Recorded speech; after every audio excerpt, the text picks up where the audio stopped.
Good morning students, कैसे हैं आप लोग। मेरा नाम विजय पांडे है और आज मैं आपके लिए लाया हूं अल्कोहल फिनॉल ईथर चैप्टर से केमिकल प्रॉपर्टीज ऑफ फिनॉल का सेकेंड पार्ट। ठीक है, ऑलरेडी फर्स्ट पार्ट हमने पिछले वीडियो में कवर कर लिया है, जिसमें हमने फिनॉल का जो reaction involving cleavage of OH bond देखा था। उसमें हमने क्या देखा था कि बेंजीन के ऊपर जो OH लगा होता है फिनॉल में, उसको हमने ब्रेक कराया था और ब्रेक कराने के बाद जो रिएक्शंस इन्वॉल्व हुए थे उसको हमने डिस्कस किया था। ठीक है, जिसमें हमने उसका फिनॉल का एसिडिक नेचर, फिनॉल का एसिडिक स्ट्रेंथ, इसमें हमने कवर किया था कि why phenol is more acidic then alcohol. फिर हमने देखा था कि एक और क्वेश्चन हमने बनाया था कि why ortho para nitrophenol is more acidic and ortho meta para cresol is less acidic. इसके बाद हमने एस्टरिफिकेशन कराया, फिर रिएक्शन ऑफ फिनॉल कराया हमने एसिड एनहाइड्राइड के साथ, और फिर हमने रिएक्शन ऑफ फिनॉल कराया एसिड हैलाइड के साथ। इन सब में एक ही चीज कॉमन था कि जो बेंजीन के ऊपर OH लगा है फिनॉल में, उसको हमने ब्रेक कराया था। ठीक है, तो चलिए फिर आज के सेकेंड वीडियो में क्या है, लिस्ट बना लेते हैं। तो आज हमारे पास जो लिस्ट में है उसमें सबसे पहला टॉपिक कवर करेंगे हम, reaction involving cleavage of carbon oxygen bond in phenol.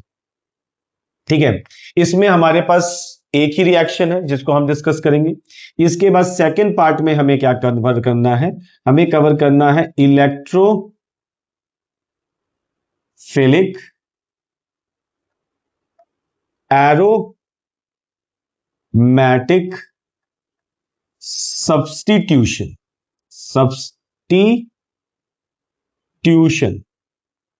ठीक है, इलेक्ट्रोफिलिक एरोमैटिक सब्स्टिट्यूशन, जिसमें हमें क्या क्या टॉपिक कवर करना है। सबसे पहले हम हैलोजिनेशन कराएंगे। ठीक है, हैलोजिनेशन कराएंगे। फिर हम सेकेंड पार्ट में कवर करेंगे नाइट्रेशन। अच्छा, इसके बाद हम देखेंगे कॉल्ब्स रिएक्शन। इसके बाद हम टॉपिक कवर करेंगे रीमर टीमन रिएक्शन। ठीक है, रीमर टीमन रिएक्शन। और उसके बाद हम कवर करने वाले हैं ऑक्सीडेशन। ठीक है, इतने सारे टॉपिक हम इसके अंदर कवर करने वाले हैं। तो चलिए फिर स्टार्ट करते हैं सबसे पहले टॉपिक से। तो बच्चों, स्टूडेंट्स एक चीज का ध्यान रखिएगा, क्या कि जब भी हम इस तरीके का लिस्ट बनाते हैं तो हमें उस टॉपिक के ऊपर बहुत अच्छी कमांड हो जाती है। ठीक है, इसीलिए लिस्ट बना के पढ़ने से हमें क्या है कि पूरा पिक्चर यहां पे क्लियर रहता है कि हमें क्या इन टॉपिक के अंदर क्या क्या पॉइंट्स हमें कवर करने होते हैं। ठीक है, तो एक बहुत अच्छी आदत है जो हमने स्टार्ट किया हुआ है। ठीक है, पहला टॉपिक है reaction involving cleavage of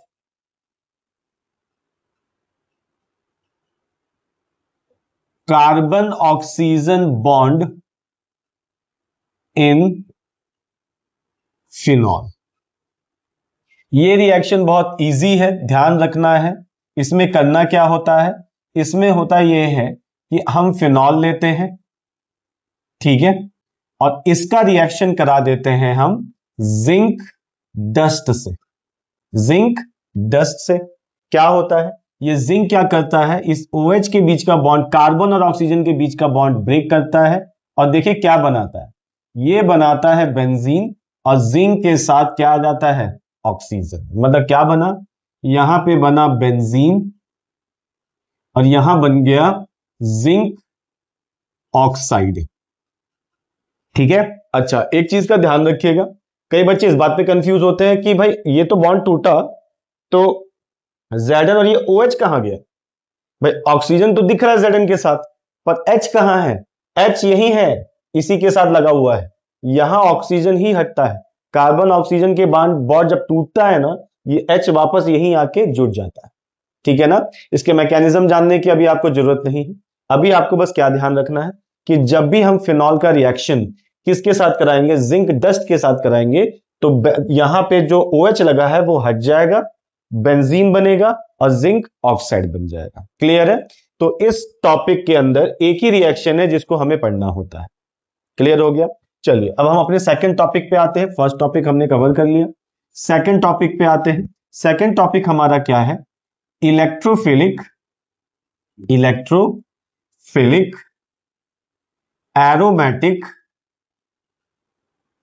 substitution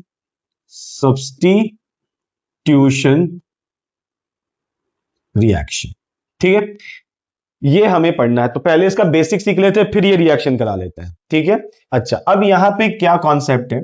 यहां पे जो कॉन्सेप्ट है, ये जो हमारा फिनॉल होता है, इस पे जो ये OH लगा है, ठीक है, ये क्या है? ये इस फिनॉल को एक्टिवेट कर देता है। क्या कर देता है? एक्टिवेट कर देता है। ठीक है, ये एक्टिवेट करने का मतलब क्या है कि ये इस फिनॉल को एक्टिवेट करने का मतलब होता है रेडी कर देता है। क्या कराने के लिए? Activate for electrophilic. अच्छा, ये इलेक्ट्रोफिलिक मतलब E+, जिसके ऊपर प्लस चार्ज हो। तो भाई प्लस चार्ज को क्या चाहिए? Minus charge. अभी हम देखेंगे कि ये OH कैसे यहां पे बेंजीन पे माइनस की डेंसिटी बढ़ा देगा, ताकि जो आने इनकमिंग इलेक्ट्रोफाइल होगा E+, वो जाके इसके पोजीशन पे, ऑर्थो पे, पैरा पे जाके जुड़ जाएगा। तो मतलब OH क्या करता है कि ये OH group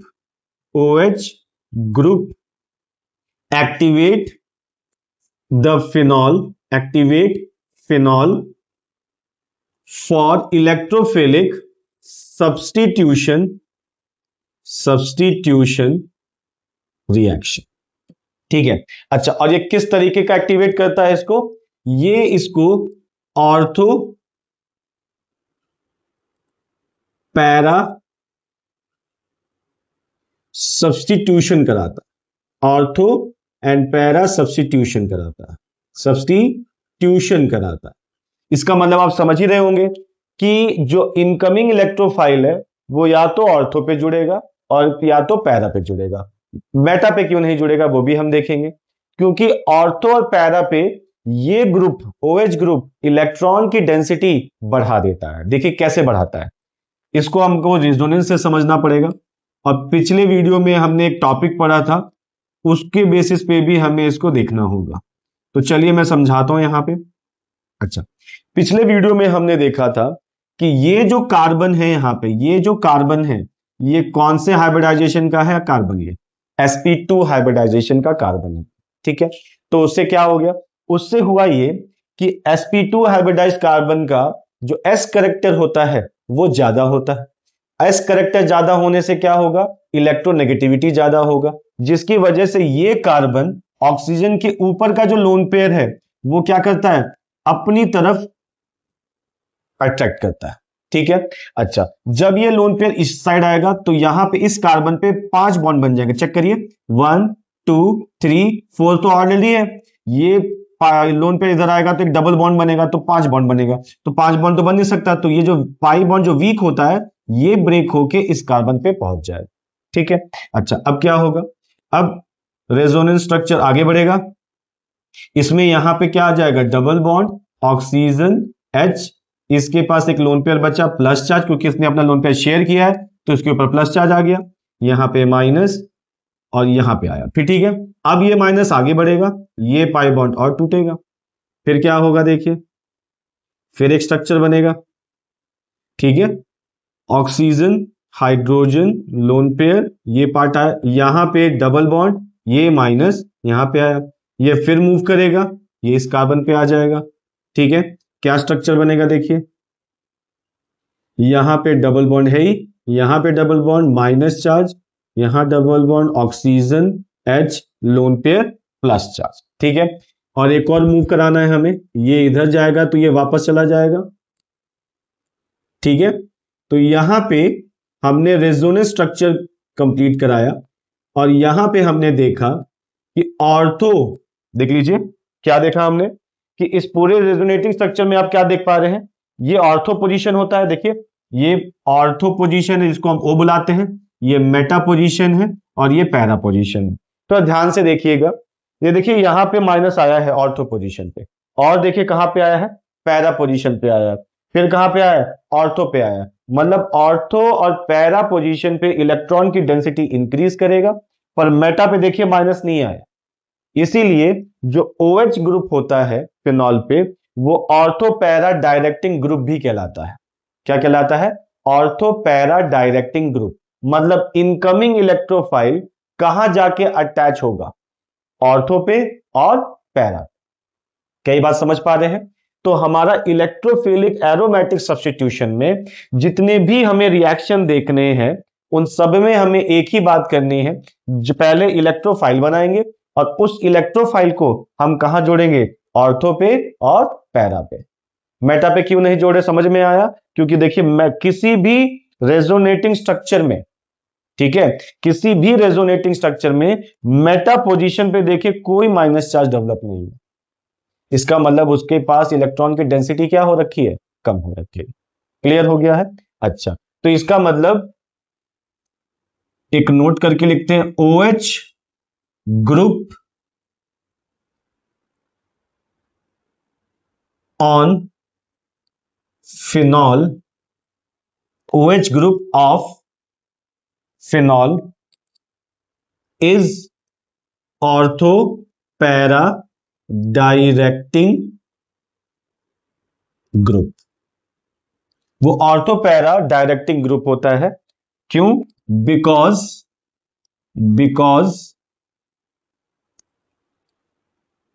it increases the electron density at ortho and para positions through resonance। क्या बोला हमने? हमने बोला कि ये जो OH ग्रुप है वो क्या करता है, जो फिनॉल पे लगा हुआ OH ग्रुप है वो ऑर्थो पैरा डायरेक्टिंग ग्रुप कहलाता है। इसका मतलब क्यों कहलाता है, क्यों? क्योंकि because it increases the electron density on ortho and para group positions. ठीक है, और ऐसा क्यों कर पाता है, बाय रेजोनेंस। रेजोनेंस के थ्रू देखिए आपका यहां पे ऑर्थो पे और पैरा पे इलेक्ट्रॉन की डेंसिटी इंक्रीज कर दे।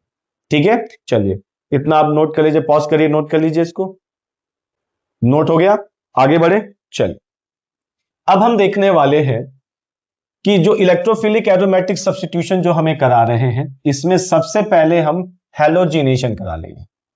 ठीक है, अच्छा, हैलोजिनेशन में हमें कुछ बातों का ख्याल रखना है। ठीक है, चलिए देख लेते हैं क्या है। इन रिएक्शन को बहुत ध्यान से देखिएगा, क्योंकि इस टॉपिक में से बहुत क्वेश्चन बोर्ड में आ चुके हैं और बहुत सारे क्वेश्चन इसमें से बन सकते हैं। ठीक है ना, तो देखिए क्या है, सबसे पहला करा देते हैं हैलोजिनेशन। हैलोजिनेशन, अच्छा ये हैलोजिनेशन का मतलब क्या होता है? हैलोजिनेशन का मतलब होता है कि एडिशन ऑफ हैलोजेंस। अच्छा, हैलोजेंस क्या होता है? हैलोजेंस मतलब को हम डिनोट करते हैं एक्स से। ठीक है, और इसमें कौन कौन आ जाते हैं, क्लोरीन, ब्रोमीन, आयोडीन। जनरली हम फ्लोरीन की बात नहीं करेंगे, क्योंकि फ्लोरीन के साथ रिएक्शन कराना, ठीक है, क्योंकि वो बहुत हाईली रिएक्टिव है, तो वो आसानी से रिएक्शन नहीं कर पाता है। ठीक है, इसीलिए हमें सिर्फ क्लोरीन, ब्रोमीन, आयोडीन के बेसिस पे ही बात करनी होती है। चलिए अब इसमें केस देखिए, एक केस 1 बता रहा हूं मैं आपको। केस वन में क्या है कि अगर हमने फिनॉल को, ठीक है, रिएक्ट कराया किसके साथ, Br2 के साथ। ठीक, अच्छा, और यहां पे आपको मैं एक चीज लिख दे रहा हूं, केस 1 में क्या है, लो पोलैरिटी सॉल्वेंट की कहानी है ये। लो पोलैरिटी सॉल्वेंट की कहानी। क्या कहानी है इसमें? अगर ऐसा सॉल्वेंट ले जो कम पोलर हो, ठीक है, जो क्या हो, कम पोलर हो, जैसे फॉर एग्जांपल हमने लिया कार्बन डाइसल्फाइड, ठीक है, कार्बन डाइसल्फाइड, या फिर आप ले सकते हैं CHCl3 क्लोरोफॉर्म, या आप ले सकते हैं CCl4, ये कम पोलर होते हैं, ठीक है। अच्छा, अगर आपने लो पोलैरिटी के सॉल्वेंट में Br2 के साथ फिनॉल का रिएक्शन कराया तो यहां पे मोनो सब्स्टिट्यूशन होगा। मोनो मतलब सिंगल Br यहां पे जुड़ेगा, और आपको पता है कहां जोड़ना है, एक आप ऑर्थो पे जोड़ देंगे और एक कहां जोड़ देंगे आप, एक आप जोड़ देंगे पैरा पे, ठीक है। एक सिंगल सिंगल हैलोजन यहां पे जुड़ेगा। क्लियर हो रहा है? अच्छा, अब यहां पे पहले इनका नाम लिख लेते हैं हम। इसका नाम तो आप जान ही रहे हैं, फिनॉल। इसमें हम क्या बोलेंगे, इसको बोलेंगे ऑर्थो ब्रोमो फिनॉल, ये para bromo phenol.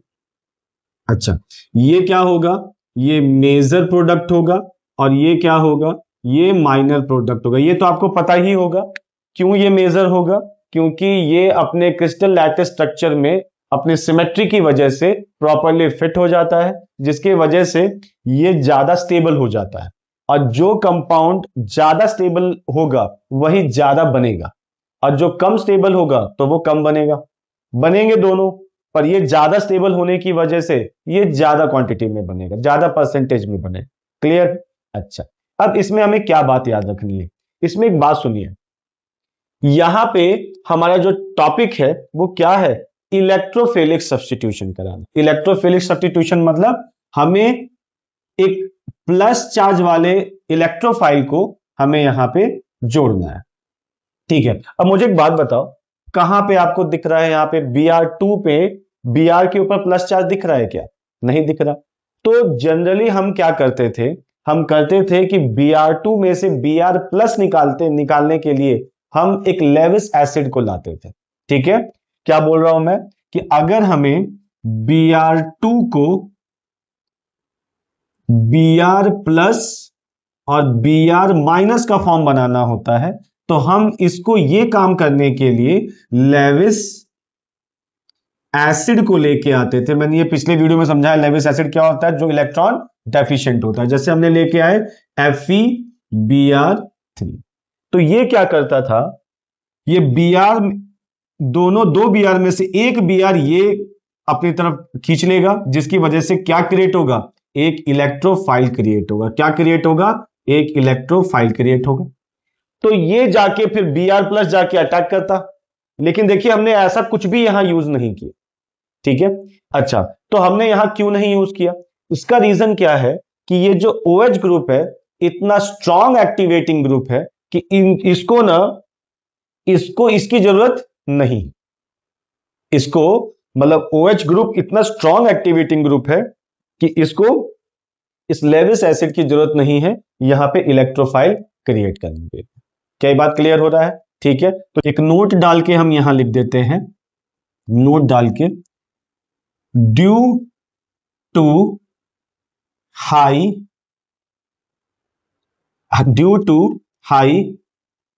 Activating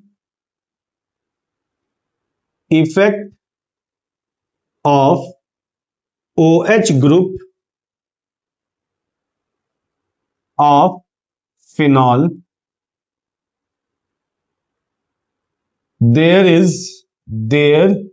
is no need of FeBr3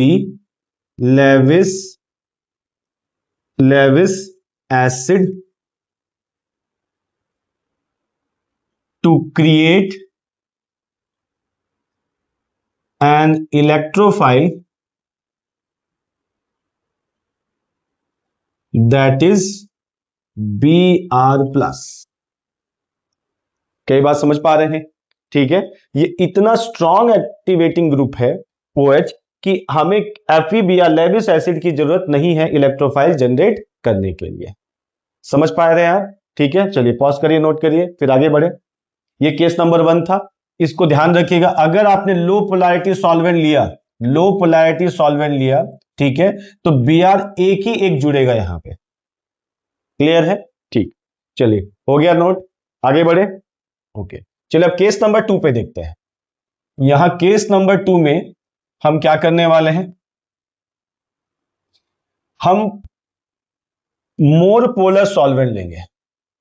basically हम किसको लेने वाले हैं, देखिए हम लेने वाले हैं वाटर को, ठीक है, पोलर सॉल्वेंट जो है वाटर, H2, ठीक है। तो देखिए क्या होगा, होगा ये कि अगर आपने फिनॉल को ब्रोमीन वाटर के साथ रिएक्ट करा दिया, यहां वाटर एज अ सॉल्वेंट हो गया, ठीक है, इसको क्या बुलाएंगे हम, इसको बुलाएंगे ब्रोमीन, ब्रोमीन वाटर, ठीक है, ब्रोमीन वाटर बुलाएंगे हम। अच्छा, तो क्या होगा देखिए, तो यहां पे मोनो सब्स्टिट्यूशन नहीं होगा, पॉली सब्स्टिट्यूशन होगा। पॉली मतलब एक से ज्यादा Br जुड़ेंगे, और कहां जुड़ेंगे, ऑर्थो पे, पैरा पे, ऑर्थो पे, ऑर्थो पे, पैरा पे, ऑर्थो पे, मतलब ऑर्थो पैरा पे ही ये जुड़ेगा, ठीक है। तो क्या बनेगा देखिए, ये तो है फिनॉल। अच्छा, इसका अगर हमें नेमिंग करना है तो ये होगा 2,4,6 try bromo, try bromo phenol, try bromo phenol. Clear हो रहा है? ठीक है। अच्छा, यहां पे ध्यान रखेंगे, यहां 3Br2 लेंगे, एक्सेस में Br2 हमें लेना है, यहां से एक, तो यहां से क्या निकलेगा, और 3HBr, 3Br यहां जुड़ जाएंगे, और जहां Br जुड़ेंगे वहां का हाइड्रोजन निकल के बचे हुए 3Br के साथ जुड़ के HBr बनेंगे। क्लियर हो रही बातें? ये बात का ध्यान रखिएगा कि जब आप हैलोजिनेशन कराएंगे फिनॉल में, तो यहां दो केस है, एक है नॉन पोलर सॉल्वेंट जिसमें CH2, CH, Cl3 chloroform, CCl4 carbon tetrachloride, इनका यूज किया था हमने, और Br2 के साथ रिएक्ट करा के मोनो सब्स्टिट्यूशन कराया था वहां पे।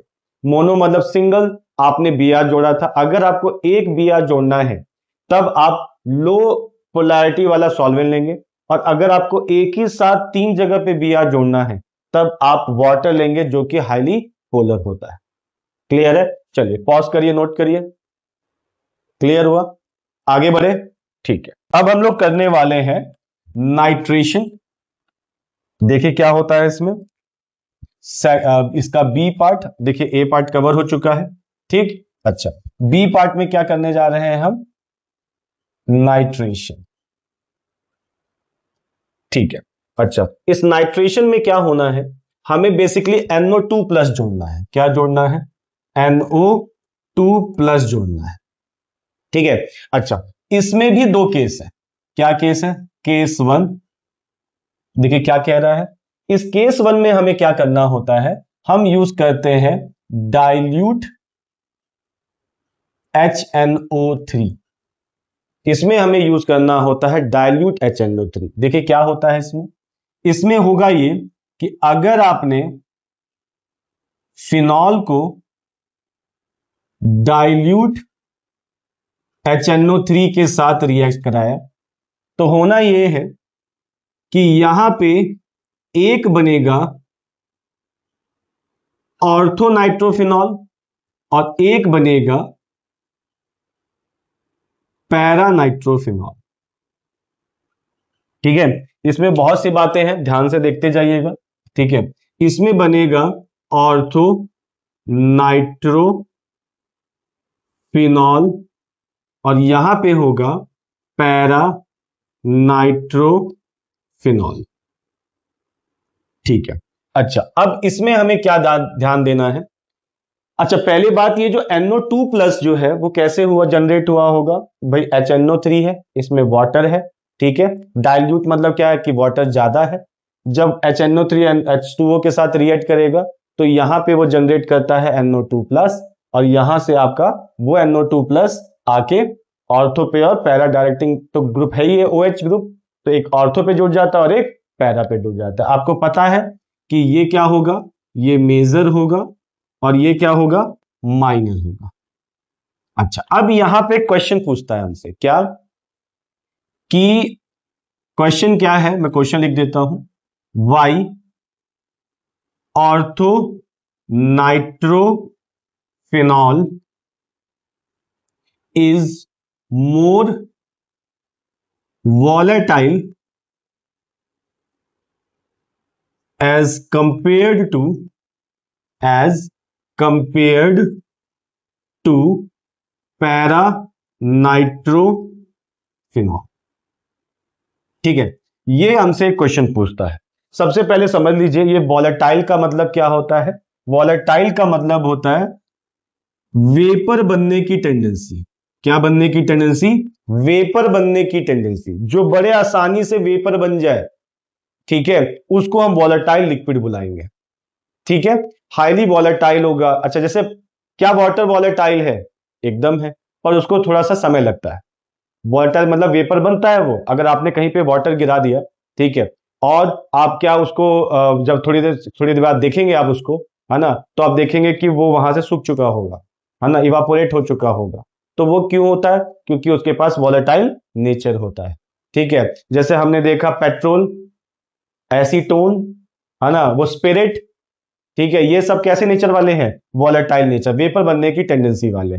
ठीक है, तो हमसे क्वेश्चन पूछ रहा है कि क्यों ऑर्थोनाइट्रोफिनॉल ज्यादा वॉलेटाइल है एज कंपेयर टू पैरानाइट्रोफिनॉल। अच्छा, अब कोई वेपर क्यों बनता है, वेपर बनने का रीजन ये है कि वो लिक्विड जो आपस में जो बॉन्डिंग करते हैं, ठीक है, अगर वो बॉन्डिंग आपस में उनकी वीक हो गई, अगर वीक, जितना वीक रहेगा बॉन्ड, उतना आसान कम टेम्परेचर पे ही वो बॉन्ड क्या हो जाएगा, ब्रेक हो जाए।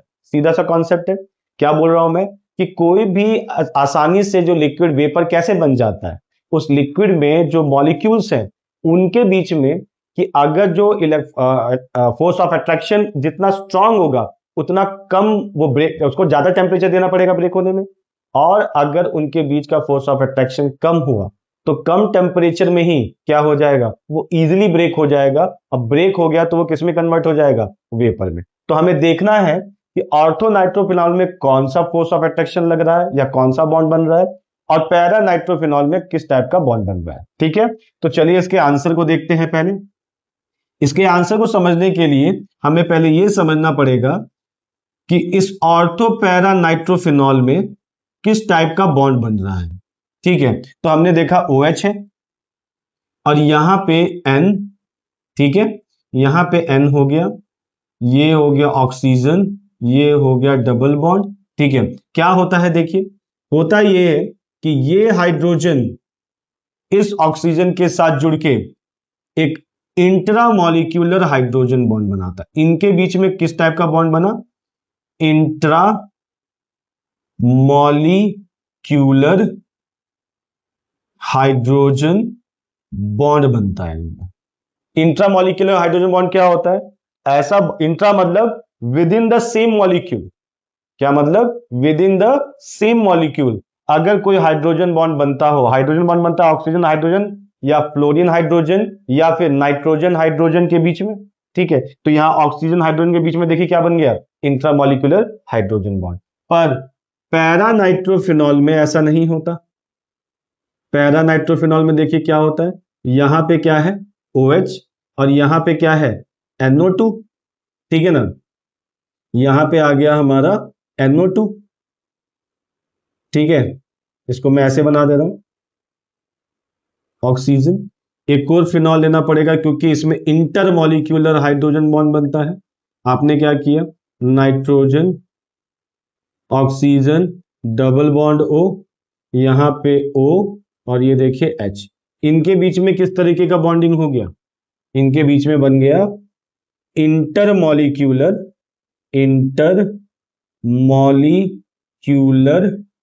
हाइड्रोजन बॉन्ड बन गया। ठीक है, अच्छा, तो उससे क्या हो गया, उससे ये हुआ कि इंटरमॉलिक्यूलर हाइड्रोजन बॉन्ड एक वीक बॉन्ड है। ये कैसा है, एक वीक बॉन्ड होता है।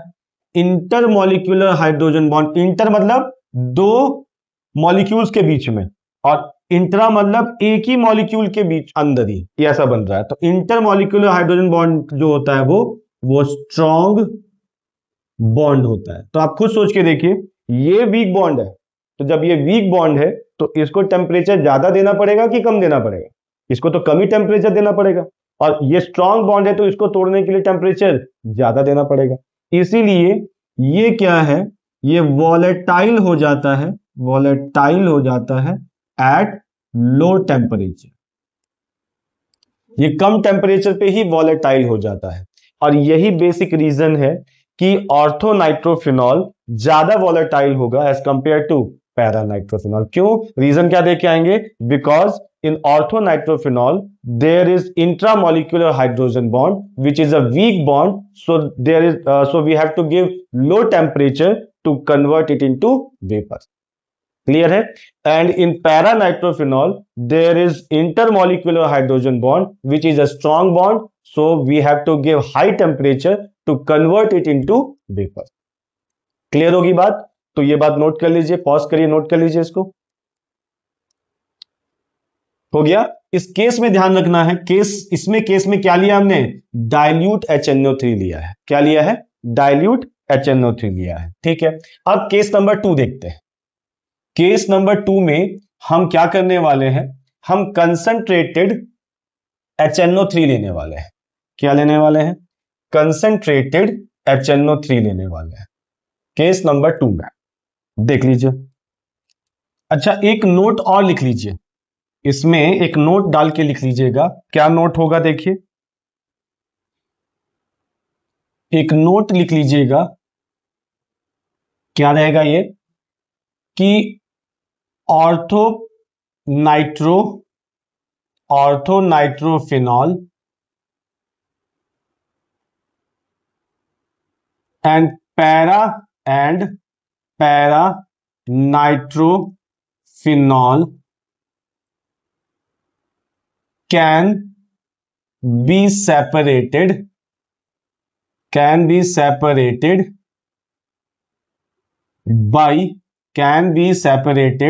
by steam distillation। ठीक है। अच्छा, मतलब क्या है कि अब देखिए, ये तो बन तो दोनों ही गया, ऑर्थोनाइट्रोफिनॉल भी बन गया, पैरानाइट्रोफिनॉल भी बन गया। अब आपको इनको सेपरेट करना पड़ेगा ना, क्योंकि आपको तो पैरानाइट्रोफिनॉल चाहिए होगा क्योंकि वही स्टेबल है। तो आपको इनको अलग करने का, कैसे अलग करेंगे? तो आपके पास एक प्रोसेस दे दिया इन्होंने, स्टीम डिस्टिलेशन।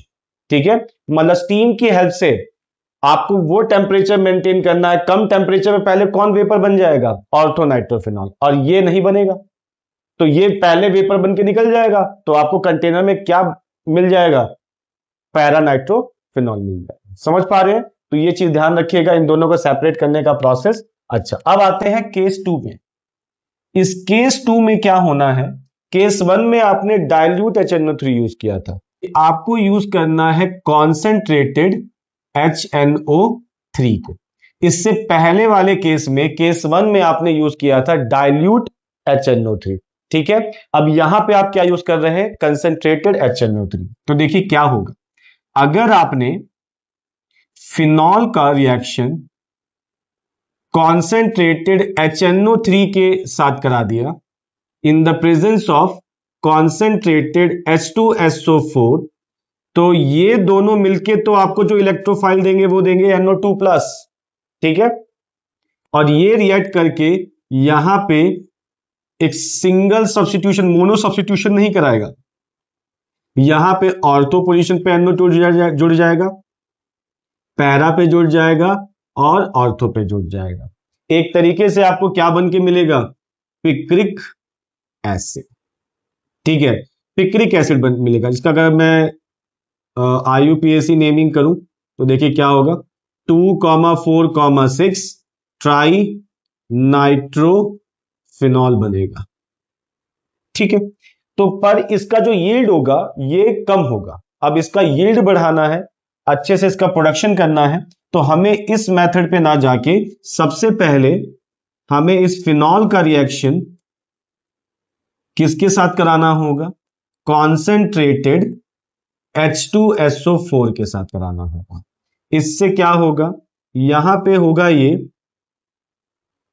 कि OH SO3H sulphonic acid ortho पे और एक सल्फोनिक एसिड पैरा पे जुड़ जाएगा। ठीक है, अच्छा, तो इसको हम क्या बुलाएंगे, डाई सल्फोनिक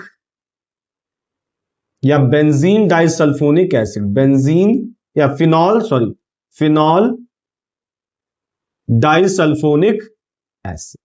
ठीक है, ये इसका नाम होगा।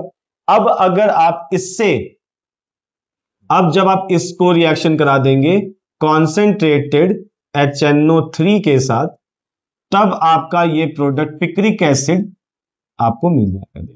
यहां पे OH हुआ, यहां पे हो जाएगा NO2, यहां पे NO2 और यहां पे NO2। ठीक है, ये केस आपको बड़े अच्छे से ध्यान रखना है। क्या ध्यान रखना है, हैलोजिनेशन में दो केस थे। एक में हमने Br2 के साथ रिएक्शन कराया था लो पोलैरिटी वाले सॉल्वेंट के साथ, ठीक है, जिससे आपको एक Br ऑर्थो पे और एक Br आपको जुड़ा था पैरा पे, दो प्रोडक्ट मिले थे। ठीक है, अच्छा, और अगर आपने पानी के साथ रिएक्ट कराया, वाटर के साथ रिएक्ट करा दिया जो ज्यादा पोलर है, उस केस में आपको तीनों पोजीशन पे, ऑर्थो पे, पैरा पे, ऑर्थो पे, 2, 4, 6 पे आपका Br जुड़ गया था। समझ पा रहे हैं। नाइट्रेशन में भी कुछ ऐसा हो रहा है। क्या केस है, केस 1 में हम डाइल्यूट HNO3 यूज करेंगे तो या तो ऑर्थो पे और पैरा पे ही जुड़ा हुआ मिलेगा, लेकिन अगर आपने concentrated HNO3 with concentrated H2SO4 के साथ रिएक्ट करा दिया, तब आपको मिलेगा पिक्रिक एसिड। क्या मिल जाएगा, ये तीनों जगह आपका NO2 जुड़ जाएगा, ये बनेगा पिक्रिक एसिड। कई बात क्लियर हुआ, नाइट्रेशन समझ में आया आपको, ये बात समझ में आया। इंट्रामोलिकुलर हाइड्रोजन बॉन्ड वीक होता है, इसीलिए जिस मॉलिक्यूल में वो बनता है वो ज्यादा वॉलेटाइल हो जाता है। ठीक है, और इंटरमोलिक्यूलर हाइड्रोजन बॉन्ड स्ट्रांग होता है और उसको टेम्परेचर ज्यादा देना होता है उसको वॉलेटाइल बनाने के लिए। क्लियर है, चलिए पॉज करके नोट कर लीजिए ये, फिर आगे बढ़े। हो गया नोट, आगे बढ़े, ठीक है। अच्छा, अब यहां पे क्या है, सबसे मोस्ट इंपॉर्टेंट रिएक्शन जो कई बार बोर्ड एग्जाम में, आपके स्कूल के एग्जाम में पूछा जाता है।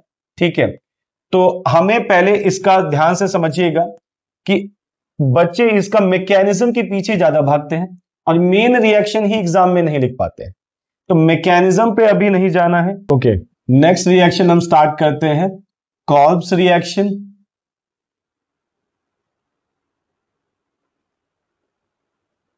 कॉल्ब्स रिएक्शन में क्या होता है, देखिए, इसमें होता यह है कि हम फिनॉल लेते हैं, ठीक है, और इसको ना NaOH के साथ रिएक्ट कराते हैं। ऐसा क्यों, ताकि हम इसको क्या बना ले जाएं, यहां हम बना ले जाएं सोडियम फिनॉक्साइड।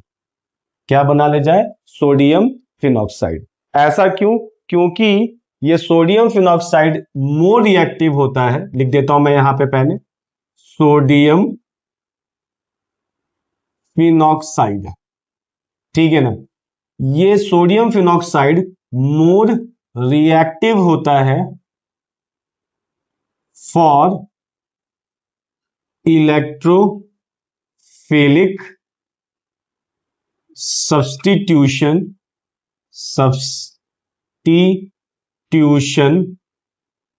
रिएक्शन। ठीक है, सोडियम फिनॉक्साइड जो होता है वो बहुत रिएक्टिव हो जाता है इलेक्ट्रोफिलिक सब्स्टिट्यूशन बनाने। ठीक है, अब आपको क्या ध्यान रखना है, आप सबसे पहले इसको रिएक्शन कराओगे कार्बन डाइऑक्साइड के साथ। ठीक है, यहां पे देखिए कार्बन डाइऑक्साइड जो है, थोड़ा सा मैकेनिज्म समझा दे रहा हूं। यहां पे ये इलेक्ट्रोफाइल कैसे बन गया, यहां पे ऑक्सीजन ज्यादा इलेक्ट्रोनेगेटिव है तो ये पाई बॉन्ड इधर शिफ्ट होगा, इस पे माइनस, इसके ऊपर क्या आएगा प्लस। देखिए यहां पे C के ऊपर प्लस चार्ज आ गया, अब वो C प्लस आके इस ऑर्थो पे या पैरा पोजीशन पे अटैच हो जाता है। इसके बाद हमें क्या कराना होता है, इसको एसिड के साथ रिएक्शन कराना होगा और एट द एंड आपको यहां पे ऑर्थो पोजीशन पे जो प्रोडक्ट मिलता है वो ज्यादा स्टेबल फॉर्म में मिलता है, वो बनाता है OH प्लस COOH। इसको हम क्या बुलाएंगे, इसको बुलाएंगे सैलिसिलिक एसिड। Salicylic acid. और अगर हमें IUPAC करना है तो इसको हम बुलाएंगे 2 hydroxy benzoic acid. Benzoic acid, 2 hydroxy benzoic acid. पर यह सैलिसिलिक एसिड से ज्यादा फेमस है। क्या बात समझ पा रहे हैं? तो हमने कॉल्स रिएक्शन में क्या देखा कि फिनॉल को सबसे पहले हमें सोडियम फिनॉक्साइड बनाना पड़ेगा। क्यों बनाना पड़ेगा? क्योंकि सोडियम फिनॉक्साइड मोर रिएक्टिव होता है फॉर इलेक्ट्रोफिलिक सब्स्टिट्यूशन रिएक्शन कराने में। कैसे कराएंगे? हम फिनॉल को NaOH के साथ रिएक्ट करा देंगे, ये सोडियम फिनॉक्साइड बन गया। अब हमें क्या है कि पहले स्टेप में, नेक्स्ट स्टेप में हम CO2 के साथ रिएक्ट करा देंगे। मैंने बताया कि CO2 कैसे इलेक्ट्रोफाइल का काम कर रहा है। यहाँ पे पाई बॉन्ड ब्रेक होगा, माइनस प्लस आएगा, वो प्लस ऑर्थो पे जाके जुड़ जाएगा। ऑर्थो वाला ज्यादा मेजर होना है, ठीक है। और उसके बाद H प्लस के साथ जोड़ेंगे, जिसकी वजह से यहाँ पे एक सैलिसिलिक एसिड मिल जाएगा। नेक्स्ट है हमारा डी पार्ट, वो क्या है? रीमर टीमन रिएक्शन, ठीक है। रीमर टीमन रिएक्शन, देखिए इसमें क्या होता है। इसमें हम एक फिनॉल लेते हैं, उसको पहले रिएक्ट करा देते हैं हम किसके साथ? NaOH के साथ, ताकि वो क्या बन जाए? वो बन जाए सोडियम फिनॉक्साइड। क्या बन जाए? सोडियम फिनॉक्साइड, ठीक है। इसके बाद हम इसका रिएक्शन कराते हैं CHCl3 के साथ, क्लोरोफॉर्म के साथ। क्लोरोफॉर्म के साथ रिएक्ट कराने के बाद क्या होता है, देखिएगा यहां पे एक इंटरमीडिएट का फॉर्मेशन होगा। ये होगा ONA+ और यहां पे आ जाएगा CHCl2। एक इंटरमीडिएट का फॉर्मेशन होता है, ये इंटरमीडिएट हमें दिखाना होता है, ठीक है। अच्छा, अब आपको क्या करना है? अब आपको इसको फिर से NaOH के साथ रिएक्ट कराना है, ठीक है। तो क्या हो जाएगा? ये कन्वर्ट होगा किसमें? यहां पे O-Na+ और यहां बनेगा CHO जुड़ेगा। यहां क्या जुड़ जाएगा? CHO। इसके बाद आप इसको क्या है? एसिड के साथ रिएक्ट करा देंगे, तो ये जो O के साथ Na+ दिख रहा है, वहां पे OH और ये बन जाएगा CHO। क्लियर? क्लियर है? इसको हम क्या बुलाएंगे?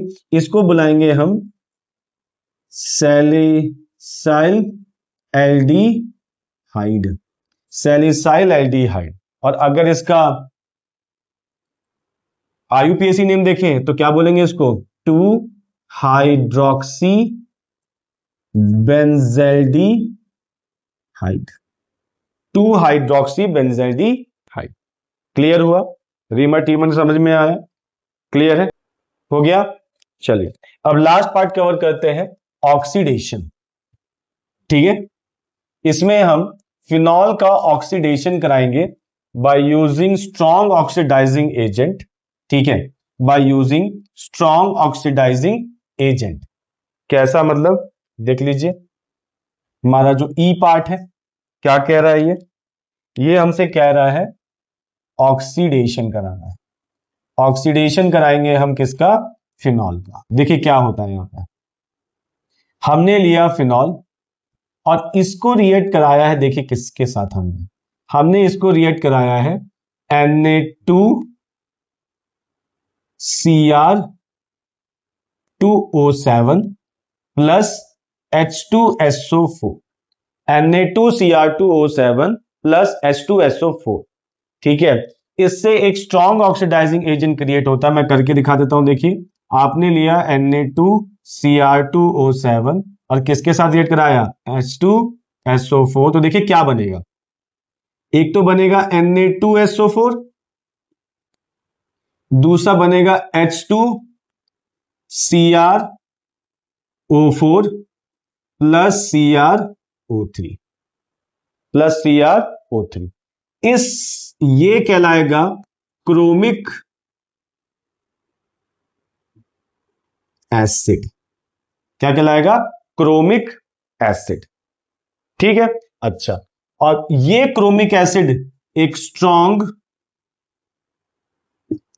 ऑक्सीडाइजिंग एजेंट का काम करेगा। ये जो क्रोमिक एसिड है वो स्ट्रॉन्ग ऑक्सीडाइजिंग एजेंट का काम करेगा। तो क्या होगा देखिए, तो इससे आपको क्रोमिक एसिड मिला। ये क्या करेगा? ये इस फिनॉल को ऑक्सीडाइज करके बना देगा बेंजो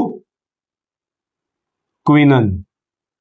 बेंजोक्विनन, ठीक है भाई। कीटोन जैसा दिख रहा है, ये कीटोन वाला डाई कीटोन जैसा दिख रहा है। यहाँ पे, यहां भी कीटोन है, सी डबल बॉन्ड हो, इधर भी कार्बन इधर भी कार्बन, यहां भी सी डबल बॉन्ड हो, इधर भी कार्बन इधर भी कार्बन। तो इसीलिए देखिए ओन लगा है लास्ट में, कीटोन का ओन लगा है, तो उसको हम क्या बुलाते हैं? बेंजोक्विनन। क्लियर होगी बात? ठीक है। सबसे पहला आपका काम है इन रिएक्शंस को करने आना चाहिए, ठीक है। इसके बाद अब मैकेनिज्म के पीछे भागिए। हम लोग क्या करते हैं? हम लोग करते हैं कि हम रिएक्शन पढ़ना चाहते हैं, साथ में मैकेनिज्म भी पढ़ना चाहते हैं, और जब हम ये दोनों काम करने की कोशिश करते हैं तो हमारे पे लोड आ जाता है, ठीक है। तो आपको सबसे पहला काम है, अगर आपको कोई बोल दे कॉल्स रिएक्शन करा दो, तो आप रिएक्शन करके दिखा दें, ठीक है। जब आपको कॉन्फिडेंस आ जाए, फिर आप एक एक करके उनको समझने की कोशिश कर सकते हैं कि क्यों हुआ, कैसे हुआ। क्योंकि कईयों में क्या होता है, ये बात सही है कि अगर हम मैकेनिज्म जानते हैं तो हम किसी रिएक्शन को कराना हमें पता रहता है, ठीक है। लेकिन ये कुछ ही रिएक्शंस में ऐसा देखने को मिलेगा। जब आप खुद सोच के देखिए, आपको इतने सारे नेम्ड रिएक्शंस है, सबका अगर आपने रिएक्शन प्लस उसका मैकेनिज्म, और हर का मैकेनिज्म इजी नहीं होता, तो आपके ऊपर कितना लोड पड़ेगा। तो इसी लोड को कम करने के लिए आप सबसे पहले रिएक्शन को कंप्लीट करिए, वो हो जाए, उसके बाद आपको लगता है कि हाँ अब आपको मैकेनिज्म समझना चाहिए तो समझिए, जिसका इजी है वो समझ के आप ले सकते। क्लियर है? वैसे भी जब मैं ये कंप्लीट करूंगा तो फिर एक एक करके हम मैकेनिज्म की भी बात करेंगे, हर एक रिएक्शन। क्लियर है? तो चलिए, आज के लिए इतना ही। Thank you.